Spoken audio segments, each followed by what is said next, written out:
IHP Média, la chaîne qui vous édifie. Ibini etalisi ngai ke nyoso wana eza malamu. Papa tangu poazo ye ngana moni ke nzamba tiki ngai. Me na yebaki ke nzambe atindi nga na goma na tinda lobiko ya papa oyo dokei. Papa tika nebisa yo nzamba kosalo mobembo futi 2 millions de dollars. Mezaka pona sali des ans. Pour Bible lobi pri ya molimo ya mutu ezate ami ya mutu ezana prite nzoka ndenga na kendaki kuna pona lobiko ya munganga wana nzambe Papa Jean-Munga topesi yo mbote Papa Jean-Munga merci pour la prière na yo en tout cas sali makasi oh Jésus pour na batu nyonso bo couple Papa Freddy bo sambelaki pona Dieu couple Papa Freddy na maman na biso Deborah en tout cas merci beaucoup pour votre soutien bana nzambe nyonso obo intercédaki pour votre frère prophète Richard Nimi en tout cas yo mutu ozomona te nzamba tiki yo atiki yo te problème nga na comprendre papa soki olingaka nzambe ata lelo na maso salelinga nzambe nanga napesa kolo nzambe nanga inapesa yo nini nzambe nanga oh Jésus papa ezana mutu mususu akomona nga lokola mutali boma lokola mutu moko babendi mayele na komi lokola ozo comprendre tes dimensions amen on a komi komona la ya Jésus on a komi komona le roi des rois on a komi komona l'incomparable Dieu c'est pourquoi j'ai compris que ni azare pa na nzambe zalaka te très bien papa nakoyeba ko profiter koloba na bana nzambe na koyeba ko profiter koloba na basali na nzambe malgré conditions ozomonela ngai mais crois que Dieu est capable na situation na yo nzambe la longoli ngai na kata poison place baba nozela na pesa ba mbongo ebele na futa ba mbongo ebele mais nzamba bikisinga miraculeusement papa nebite et ya mona continuer na lingo tangela ngai nano verset oyo po nzamba bisinga na bikisio po na lokumu na yo te mais na bikisio po te yo continuer ko salela ngai po te yo continuer côté ya maloba na ngai po ngande muna pona yo ngande muna benga yo ngande muna tinda yo ngande muna peso mission wana ya kwa IHP Média, la chaîne qui vous édifie. Voilà, mbote balande émission na biso Parlement Céleste bananza mignon sur de partout vous êtes to pesbino mbote na kombo na Yesu tikete kolo a pesbiso sur de vie e bana kozala na yo azala na biso azala na bato nyonso oyo ba dimelaka ye kolo apambola yo mto disponibilité oche pona kolanda katikati ya émission oyo pamba te makome lobi na biso que nyonso atiaka elike ya tata nzambe azalaka jamais dessus et tout ce qui est impossible alors est possible à Jésus-Christ. Je dis un grand merci na peuple de Dieu Mobimba et bienvenue dans votre émission Parlement Céleste ici Kailo la émission na kolobela biso yangoyo to pesibino merci beaucoup et lelo na yebi ke bo vous allez un peu surpris makasi et lelo to ko découvrir marambo belé nazo yamba l'homme de Dieu autour sur ce plateau avant d'attendre kombo na ye vraiment na lobaka na bana nzambe nyonso oyo nyonso atiaka elika pa tata nzambe aozala jamais d'ici. Nous sommes avec le prophète Richard Nimi sur ce plateau. Après qu'on a empoisonné. Mais la vérité est sur cette émission. Restez scotchés, branchés. Bisous, tous s'abonner sur cette émission. Pour tout doit continuer l'émission. Et ça, la Zamba qui tout continuer pour bon de la Zamba, ça la émission. Et Bikamu, c'est la l'homme de Dieu. Mais avant tout, et tout, quand on a profondeur l'émission, on appelle sinon l'homme de Dieu. Bonjour, papa. Oui, bonjour, papa Brice. Merci beaucoup, vraiment. On a coupé ça message peut couper ça temps il y a coupé ça mbote pépé ça va dans nzambe nyonso mbote merci beaucoup bonjour papa nangai merci beaucoup et tu dis que santé ça moi pour déranger nzambe sali déjà miracle et tu vas témoignage sur ce plateau dans 4 émissions on est pour découvrir réellement banani bazaki na posa liwa na yo banani babanaye ko combattre yo banani pour témoigner maman nzambe mais avant tout, Kamba biso toujours dans l'Osambo. Oh Nzambe na lola, éternel des armées. Nzambe na bolingo, Nzambe na boboto, Nzambe otonda na mawa pe na ngolu. Seigneur, ya liboso merci. Nzambe na nguya nyoso na peso merci. pona kozongisa ngai lisusu na bomoi pe kopesa ngai lisusu ngolu pe kosala nga grâce pe opportunité ya kotelema liboso ya bana na yo liboso ya peuple na yo liboso ya basali na nzambe liboso ya bana na nzambe partout dans le monde na pamboli yo mokonzi na pamboli yo nzambe na bolingo mpona moma kitoko na tiki Seigneur Dieu moment oyo na maboko na yo Père de gloire. Laisse que ce moment soit un moment de bénédiction, soit un moment de faveur, soit un moment de grâce, soit un moment, Seigneur, de grandes choses. Parce qu'il est écrit, Seigneur Dieu Tout-Puissant, c'est toi qui produis le vouloir et le faire selon ton bon plaisir. Oh Dieu, bénis ce moment, bénis Seigneur cette chaîne, bénis tous les collaborateurs, bénis tous les travailleurs et bénis Seigneur les responsables. Bénis aussi tous les enfants de Dieu et serviteurs de Dieu qui nous suivent à ce moment partout dans le monde. Qu'ils soient bénis au nom du Seigneur Jésus-Christ de Nazareth. J'ai ainsi prié. Amen. Amen, amen, amen. Merci beaucoup, n'a peuple de Dieu. Merci pour votre fidélité. Et je ne peux pas commencer cette émission sans tout ce mais qu'à vous remercier. En tout cas, merci beaucoup. Et merci pour votre fidélité. Merci pour la confiance. Merci pour l'appel, la critique. Et surtout, il y a un rappel force dans Bisso. Et merci beaucoup, Mini. Et pourquoi pas Bisso Baoto s'abonner, mais qu'à pour s'abonner sur EH Media pour l'opportunité.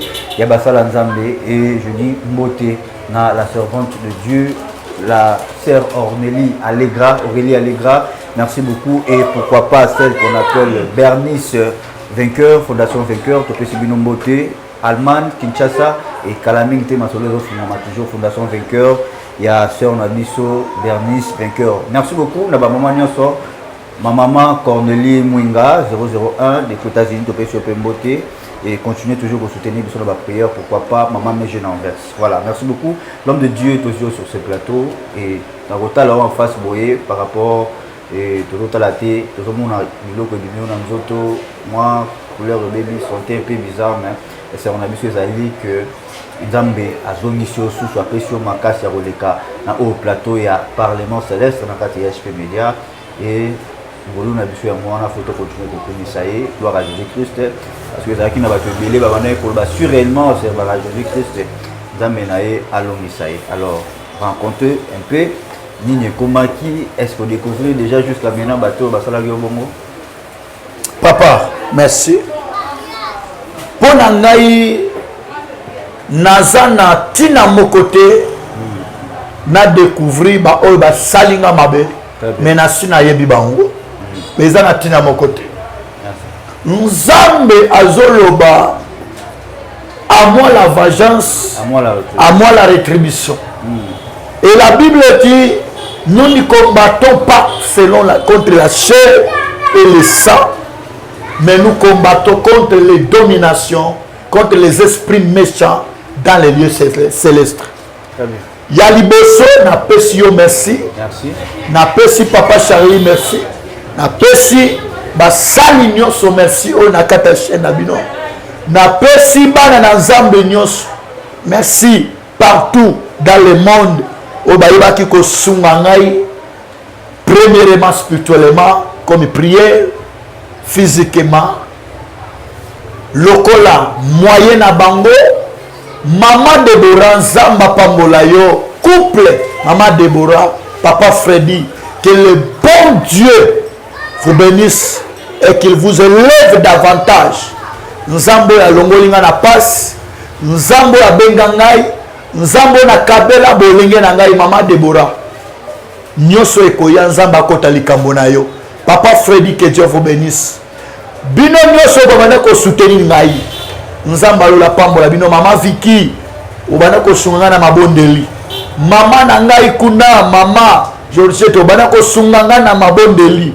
Bino nyoso oyo bo soutenaki nga na prière nzambe vraiment apambola bino makas. C'est votre humble serviteur le prophète Richard Nimi oyo mesala kolanda na kati ya émission Parlement céleste Oezoma na kati ya chaîne abiso EHP Media Papa Brice Nzamba pambolo sur makasi. En tout cas pour nanga eza sujet ko betela nzambe maboko pe ya kokumisa ye pour te soki lelo nazongi vivant eza ngaite. Eza moyen moko ya batute eza mayela minganga te mais eza ngolu ya le Dieu très haut. Nanzela na nkolo Yesu Masia nde nazongi na bomoyo. Merci papa parce que yo potika kingate va toujours kolandela nga na musika tina bapel ozolandela ngai vraiment et puis ba inconi pe bazo benga ngai parce que yeba ki vraiment ko annoncer ba que passe zungai nzamba pambolo makasi papa Brice. Merci beaucoup. Voilà, merci beaucoup alors guérison na yo tokoloba et utaki ndenge ni papa na ngai na kanisi na sali 2 semaines na ndambu nazo lekate. J'étais empoisonné. Il y a liboso. Oyo salaki makambo na biyo soit disant oza musana nzambe. Mais ça na on a tina mokote. Mais yeba que mission na yo échoué. Merci parce que okanisaki que oyo sali le prophète Richard Nima okufa. Mais lokola ngai le prophète Richard autrement dit la machine de l'Éternel na mission oyo nzambe apesa kinga. Na télémaki te pour na sala volonté na ngai na télémaki te pour na sala volonté famille na ngai na télémaki te pour na sala volonté ya baboti na ngai mais na télémaki que na sala volonté o ya tindaki ngai yeba que mission les a échoué mais nzamba zone sika na bomoyi. Allô papa pour te na bandana ko yeba que naza empoisonné na kota ki hôpital awa par rapport à la chaleur dans zoto ko matamakas na ba poumon na motema ti na kati na kata libumna ka chaleur kotoka makas pe malikolo biloke bininga na zoto na koti hôpital médecin alandela kangai alandelinga pa meminga na hôpital na bango batalinga ba ko confirmer que j'étais empoisonné. Alors balobi l'homme de Dieu s'il vous plaît te dit que ça l'ensemble mais oh je vraiment il faut qu'on déplace ok na goma tout ça le transfert ok na goma pour te ba na ko traiter yo ba changer yo parce que pour ma qu'ils a touché. Alors papa ne ba ko organiser ba moyen mon petit moyen nzamba pesa biso na ba de mo sous to organiser na voyager na comme na goma oh ça linga pour ça là mais nzamba limbisa na ko voyager na goma ko voyager na ngai premier jour na komaki na zui place ya kolala na lalaki deuxième jour na commune hôpital na ko se renseigner na sali ba paramètres nyonso et puis médecin ko tala médecin ngisi moto bon aboye ko yebisa nga na tous les médecins c'est quoi epsinga non mamunyo c'est bien mais nzokande médecin alobi que moi était makila et comment qui mwindo zaki déjà touché na poison et comment qui déjà biloko akata libume muso ebandi kopola mais ngai na ibaika toujours que malgré nous wana bible nous sommes plus que vainqueurs par celui qui nous a aimés. Amen. Alors na lekine échographie mamunyo se salima pesinga la l'homme de Dieu ndenge ozawa normalement okoko sala une semaine à vivre normalement faut dire muta kokufa mais ngamo ko médecin nazo kama comment oza vivant abi non naza vivant pour te mopesi na pema aza na bomoy ndenge apôtre Paul a dit que si moi je vis c'est pas moi qui vis mais c'est Christ qui vit en moi. Amen. Alors je ne vivais que par la grâce de Dieu papa et il encourage nga suna sala nzambe oyo. Alors médecin dans l'immédiat faut ba sala yo service ya opération ba changer makila dans 2 ou 3 jours so les que 3 jours en tout cas obika souté voilà médecin tabanoloba mais moi je savais qu'il y a un médecin par excellence le divin médecin waza au-delà tretaka au-delà wa munaka au-delà. Très bien papa merci beaucoup ngai lokat $850 pour te changer makila et puis Pour na mbongo échographie, c'est $80. Na pesi mbongo échographie. Papa, luka mbongo po te ba changer nga makila. Wapi nga oyo na kokai ko benga te. Nani oyo nga na kokai ko contacter te. Même ba relation ba konzi. Même ba relation libanda mboka. Eza na kata église. Eza la partout pour na $800. Ba sala makambo. Et si ba soute. Même si médecin ne koyebisa ye mokolo ya dimanche ezalaki mokolo ya paki oyo mokolo yesu asekwaki ebisi nzambe nkolo ngai fana azala na kati ya église ngai fale na servir yo ngai fana asala nalia sainte sainte mais nalia yango te na se retrouver na hôpital nebisi médecin donne-moi un jour nazozongelo na hôpital bi pas de problème na kena esika nazalaki loger na yebisi nzambe nkolo eza mokolo ya paki oyo osekui moi aussi je dois manger les saintes saintes papa nakei nasali si sainte sainte nasali pain sans levain na boulangerie moko nasali sainte sainte nga moko na prié pour nango j'ai invoqué le Dieu qui m'a appelé dans ce ministère. Amen.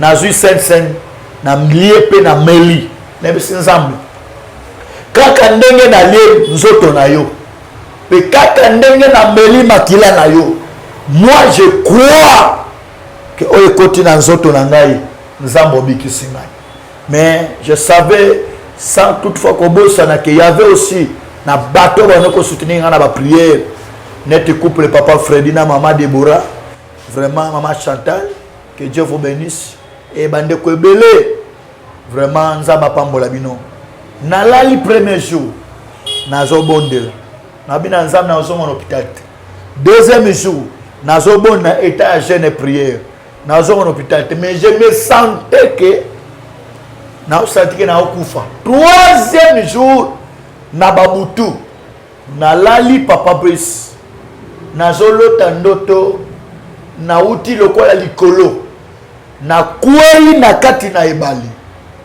ebale monene eza lokola océan mais pendant que na kwei na kati ebale nazo zinda kozinda na ngai esalaki plus de 30 minutes nazo kota ka na kati ebale mais moi na koma na se kuna na mabele na makolo na ngai etuta mabele eza te nazo zinda kaka alors na senti na toucher bazelo et pendant que na toucher bazelo na makolo na yoki puissance moko matisi ngai force moko et matisi ngai bendinga likolo tina bimi na se retrouver na ngam e balé noki voix ezolo belanga nganza na bikisi mais na senti ta na zomona makambo wana ezaki ndoto na moni mutu alati pembe pembe abimi na ngambo ebale mais abimai na kati ya bwato azoya asimbi nga lobi yaka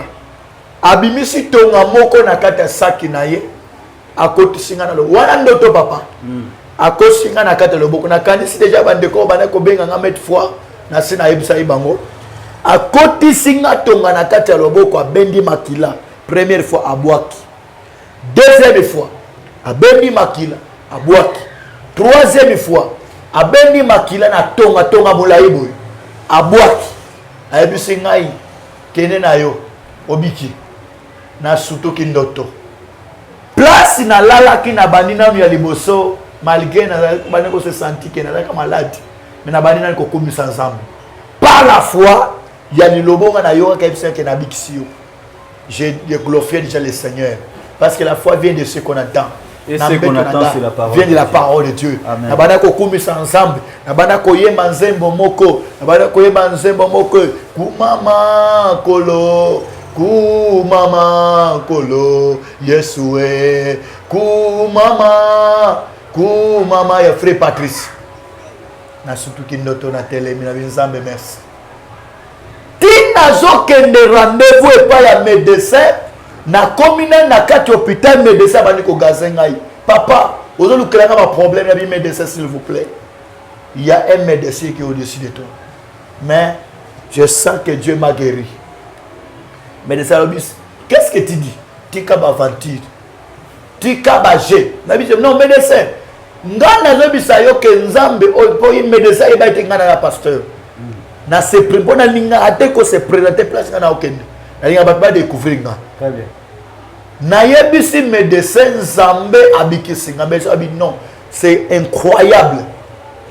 Médecin abi pona confirmer to ke échographie, atali première échographie, papa négatif. Deuxième négatif. Troisième médecin moko a signal bi ngamo na soutenir mama kambo échographie wana. 3 échographies bi négatif. Médecin lobi au sambe na église nini. Même c'est non. Ngamo na za pasteur, na za serviteur, ndé na se présenter. Le Dieu que je sais m'a guéri. Obi que papa nzambe oyo ya muze aidi na bala. Nzambe oyo ya basakoli. Zamba bantoma ona te yaka te azana bomoi. Amen. Place nazaki na fuka mina kumisi nzambe. Na bisi médecin. Il y a un Dieu qui est au-dessus de toutes circonstances. Amen. Amen. Papa, ma grande surprise ezaka kate ke nabika médecin alobi na sambelele nzambe. Ayambi Yesu ngana te yaka. Abi papa, naza mutu mabe. Naza mutu aba science. Nasalaka makambo ya ndenge na ndenge. Nabotolaka basi ya bato. Mais makambo na moni. Naza na 25 ans d'expérience. Il y a Moussala qui médecin. Mais je n'ai jamais vu de telles choses. Médecin a sengi na yambise Yesu. Na yambise Yesu. Na baptisé ye. Na maya loja. Na baptisé médecin. Médecin lelo. Azali premier. Ami onga na gagné na Goma. Amen. Amen. Amen. Na yebaka Goma te. C'est pourquoi j'ai compris que hasard répond dans Nzambe zalakate. Très bien. Papa, nakoyeba ko profiter koloba na bana Nzambe. Nakoyeba ko profiter koloba na basal na Nzambe malgré conditions au monde la ngai, mais crois que Dieu est capable na situation na yo. Nzambe la longolinga na kata poison. Place baba no zela na pesa ba mbongo ebele. Na futa ba mbongo ebele. Mais Nzamba bikisinga miraculeusement. Papa, nebite et ya mona continuer na lingo tangela ngai nano. Verset o po Nzamba bisinga na bikisio po na lokumu na yote. Mais na bikisio po te yo continuer ko saila ngai. Amen. Po te yo continuer côté ya maloba na ngai. Amen. Po ngande muna pona yo. Ngande muna benga yo. Ngande muna tinda yo. Ngande muna peso mission wana. Ya avertir les enfants de Dieu. Na kata makambo yo sa na monde pe na kata Congo. Amen. Joie Romain chapitre 8. Oh mon Dieu, oza malamu. Nzambe oza malamu, Nzambe oza bolingo. Nzambe aza bolingo papa. Nzambe otokanga na ye. Romain chapitre 8. Oh Jésus. Na opesa yo nini Nzambe. Voilà. Tozi, Papa, permettez papa. Voilà. Soki nazo yemba okoki kokoma na dimension ya on nazo mona monena Nzambe te. Ona pesa yo nini Nzambe na pesa yo. O Nzambe nanga na pesa yo nini Nzambe na pesa yo. Opona maso salelinga Nzambe nanga na pesa yo. Kolo Nzambe nanga ina pesa yo nini Nzambe nanga. Oh Jésus, papa. Ezana mutu mususu akomona nga lokola mutaliboma lokola mutu moko babendi mayele na komi lokola ozo comprendre tes dimensions. Amen. On a commis komona la ya Jésus, on a commis komona le roi des rois, on a commis komona l'incomparable Dieu. Pardon tangela biso na Romains 8. Okay. Romains chapitre 8 verset 28. Je lis au nom de Jésus. Amen. Nous savons du reste que toutes choses concurrent au bien de ceux qui aiment Dieu.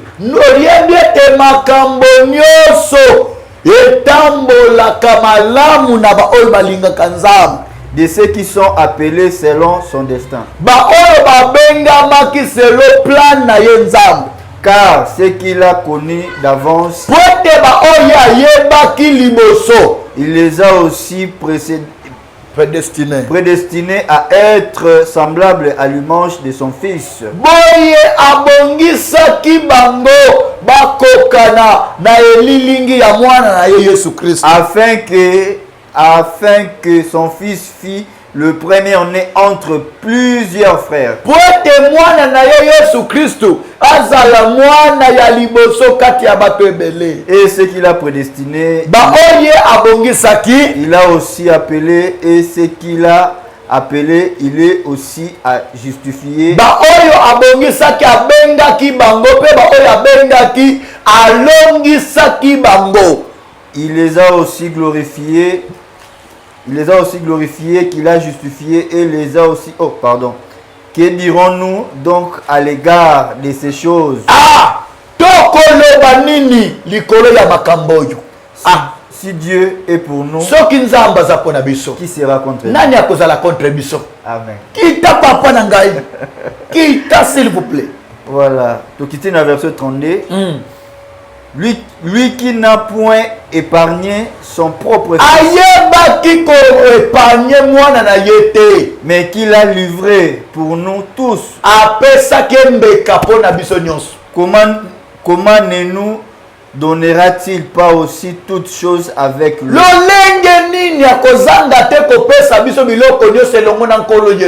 Qui accusera les élites de Dieu?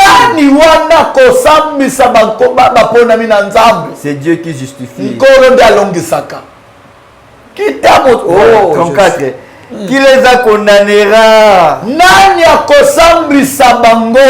Christ est mort, bien plus il est ressuscité. Et il est à la droite de Dieu. Et il est intercédé pour nous. Il intercède Qui nous séparera de l'amour de Christ? Sera-ce la tribulation ou l'angoisse ou la persécution ou la faim ou la nudité, le péril, ou le paix, selon qu'il écrit, c'est à cause de toi qu'on nous met à mort tous les jours. À cause na yonkolo Yesu bazali kotia biso na kufa bazoboma biso bazobundisa biso. On nous regarde comme des brebis destinées à la boucherie.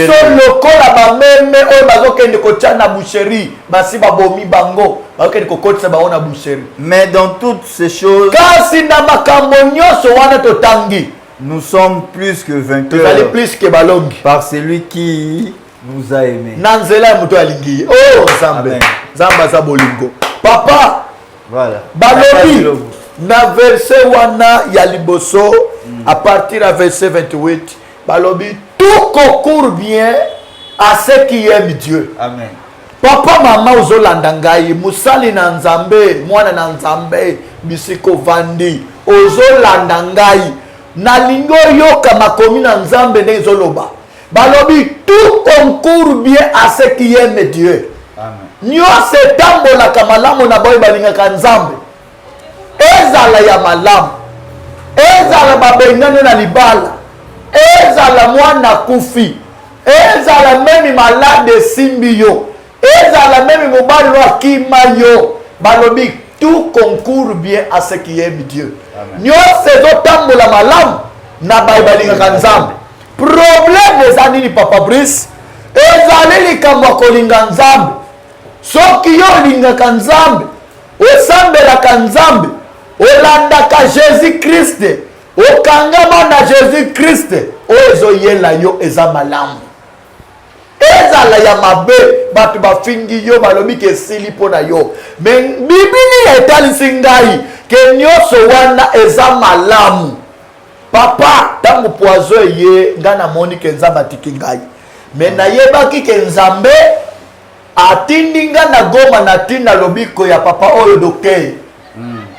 Papa, tika nebisa yo nzamba kosalo mobembo futi $2 millions, mais aka pona sali des ans. Po Bible lobi pri ya molimo ya mutu ezate ami ya mutu eza na pri te nzoka ndenga na kendaki kuna pona lobiko ya munganga wana Nzambe Papa apele Jean Munga topesi yo mbote. Papa Jean Munga merci pour la prière na yo. En tout cas, Sali Makasi. Oh Jésus. Pour na batu nyonso bo. Couple Papa Freddy. Bo sambela ki pona Dieu couple Papa Freddy na maman na biso Deborah. En tout cas, merci beaucoup pour votre soutien. Ba Nzambe nyonso obo intercéder pour votre frère prophète Richard Nimi. En tout cas, yo mutu ozomona te Nzamba tiki yo atiki yo te. Problème inga na comprendre papa soki olingaka Nzambe. Ata lelo Nzamba azwi mwana na yokumisa Nzambe. Amen. Ata lelo musale kufi kumisa Nzambe. Amen. Ata lelo zimbongo te kumisa Nzambe. Parce que avec la circonstance nous essayons tout ça. Donc glorifier le nom de l'Éternel. Alors tout concourt bien à ce qui aime Dieu. Et la Bible dit que ce qu'il a prédestiné depuis la fondation du monde, il les a appelés. Amen. Ba oye Nzambe abongisa mama na ngai.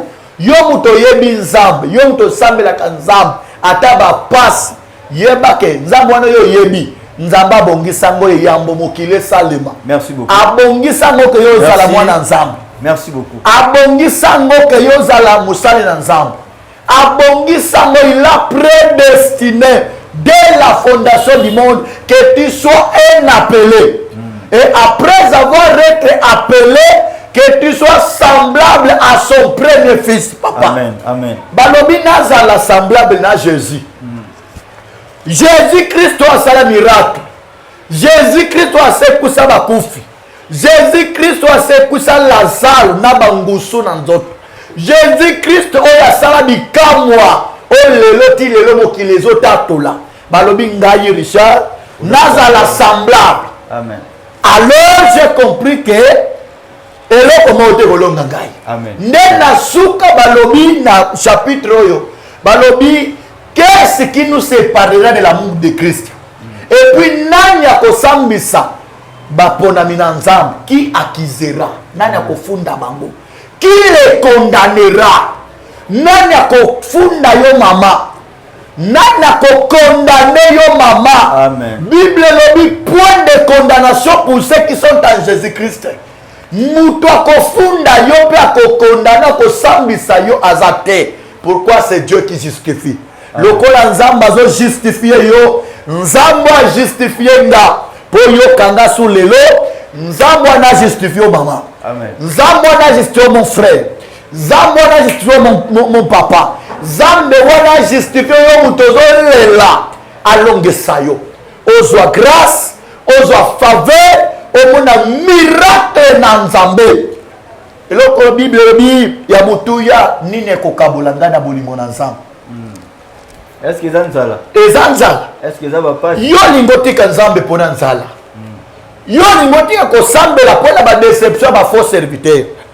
Yo lingotika église corps du Christ, lingotika ko servir Nzambe. À cause que Nzambe na peso banate. À cause que mobali wana sundoli yo, obina kosambela sute. Mais Bible lobi nini ko kabola biso na bolingo ya Nzambe. Amen. Mopanga liwa babi na makambo nyonso wana Fabrice oh Nzambe balobi qu'est-ce qui nous séparera dans l'amour de Christ?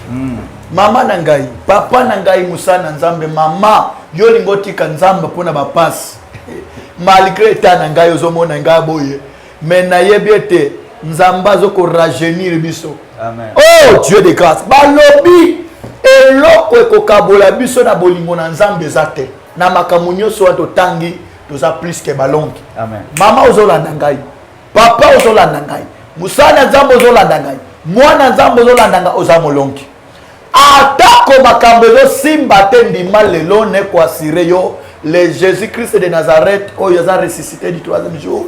Ase quoi qui pona kolonga na yo oza molongi malgré papa bapesi ngai mais de ça lobi non musana Nzambe nebike Nzambe babikisi yo mais vraiment formele bakisi yo ezongeso bamakila ezongisa yo teinture esala yo bien pema ezonga normal mais malgré poison eza lisusu te mais formele bakisi apesi nga ba ordonnance Oh, mais nayebi ke Nzambe non aza okura nyonso. vraiment en tout cas peuple de Dieu bazolanda biso et eloko liboso eza nano oyo Nzambe asali bisio etali eta ya nzoto pe babiloko ebimi yo et les enfants de Dieu baza wana okosa l'appel alobaka toujours que Bible lobi na biso aimez-vous les uns et les autres bolinga na bino ya bino po ba ya mokili bayeba ke bozali bayekoli na ngai. Voilà, le numéro ya prophète Richard est affiché na bas écran.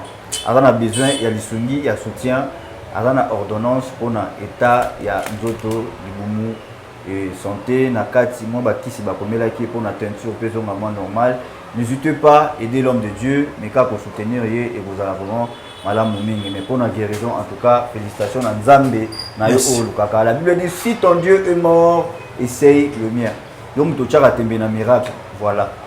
Oui, comme dit prophète Richard, témoignage miraculeux. En tout cas, Kolo a décevoir là-bas. Merci beaucoup. Na dengue to yambiope na kati ya biso parlement céleste. Merci. Et HP Media. Merci. Bana nzambe nyonso tozala na bomoko. Merci. Eloko sali boeza bolingo. La il faut que ça et vous malamu. Kolo apambola biso nyonso tozaki libako ya kolanda biso. Na sali pas peur na fondation vainqueur ya Sœur na biso Bernice. En tout cas, les hommes de Dieu sont là. Naïbi que fondation mais ça n'a plus qu'à soutenir. Pascal Nzambe bana ditike au sala vraiment malam mingi et pourquoi pas ngana yope to meka pour contribuer. Déjà l'homme de Dieu n'a pas ya HP Media. J'espère que vous appelez moi quelque chose au baksana au bandi pour ça yo merci pour na moi médicament likambo ça vraiment malam mingi nayebi pas soutien ya yo na ngai yo ça vraiment malam mingi vraiment nayebi que déjà il faut le rapidement pour te clôturer. Merci que c'est Mozart amour pour gérer mon nazo ko maîtriser ngo. Voilà. Vraiment nayebi que likambo etali oyo wana papa Brice alobi oh binobo obozana souci wana nayebi que Nzambe nanga pambola bino pe binobo sali déjà que le Dieu de ciel vous bénisse, qu'il vous bénisse, qu'il vous donne les désirs de votre cœur. Nzambe wana sekisa bino aseplisa biso vraiment bon mesala kobenga ngai ngana bomba ka numéro te eza na affiché voilà eza na ngwana ezali naza pe na posa ke oza pe na problème ngana za na lobaka ngo oncio e makasi na yebisio ke batumboli ngai la machine de l'Éternel eza lokola babaksi gaz papa awa non tolobeli mamu Nzamba la kisi ote to na yebisi yo ezoya mais ezoya malembe Bartime bakanisa kindenge bazo ko empêcher ya aganga ke Bartime akotika mais Bartime plus bazo finaye plus azo batama et la Bible dit il criait beaucoup plus fort il cria plus fort ngai na yebite na mamonza masala ndima ite na uza na bomoyo mais na ndimi à cause alliance pe aboyi otika te nani wana balobi qu'est-ce qui nous sépare ngai te papa yo kama komi na Nzambe amen et qu'est-ce qui nous séparera quand on a l'amour de Christ alors on ne peut pas laisser amen on doit continuer que Dieu vous bénisse qu'il vous bénisse vraiment abondamment merci to na suka kamba biso na losambo un grand merci na bino nyonso voilà Dieu des cieux une fois de plus merci pour avoir nous accompagné à travers ton Esprit Saint que ton loba ton témoigner ta parole nous dit Seigneur rendons continuellement grâce à Dieu qui nous fait toujours triompher en Jésus-Christ. Je te rends grâce pour na makaso pesingai na tamboli na avion Nzambe ba risque peza belé okomisinga lelo na tongo na kati ya mboka Kinshasa et na eko témoigner bolamu na yo pour te pesa courage na bana Nzambe pour te pesa courage na basana Nzambe oyo bazoni oko bayeba que toi tu es le grand Dieu oyo za incomparable Dieu pambola papa Brice pambola basali nyos pambola papa Charlie pambola couple papa Freddy na mama nanga Chantal pambola bango obaltika kingati na passe bamona bilembo na yo Nzambe na kombo na Yesu Christ de Nazareth chaîne oyo ezala béni au nom de Jésus Christ de Nazareth bondeli Amen. Amen. Merci beaucoup. Et mbote na bande konyo sur Zaki Bako na biso et to sengi pe na bisungi l'homme de Dieu a besoin de sungi to sungaye pour que azonga bokolo ngono ayaka toujours côté ya biso. Madame Aurélie Allegra depuis Londres, merci pour notre soutien na yo ya kosambela pour l'homme de Dieu mais azape na besoin de soutien financier au ça alors. Veuillez soyez to kutana à la prochaine. Bye bye. IHP Media, la chaîne qui vous édifie.